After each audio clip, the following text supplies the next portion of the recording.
How is race shaping the overall conversation in this very closely watched Georgia trial?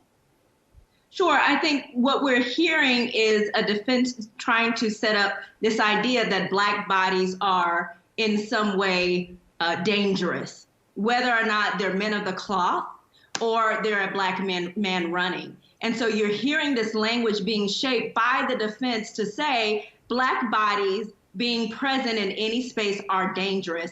And that is the continued way that he is shaping this conversation. Yeah, I want to talk about two things. So one, I'm going to come back to this, but I want to talk about Ahmaud Arbery really quickly, because I want to talk about the human side of this. Can you imagine 3 men pulling up in a pickup truck, pointing a gun at you, and all you're doing is being out for a run?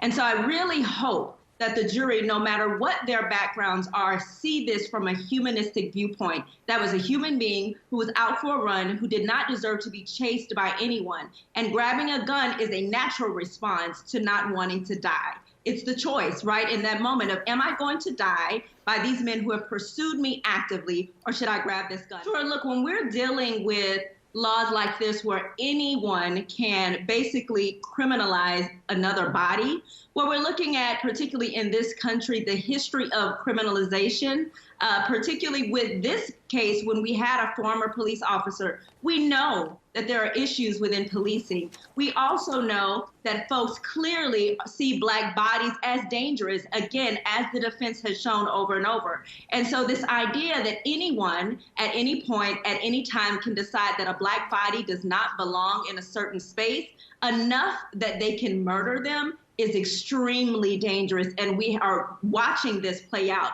right now in the case of Ahmaud Arbery's murderers. I want to make sure I say this trial is about the murderers, not about who Ahmaud Arbery was as a human being.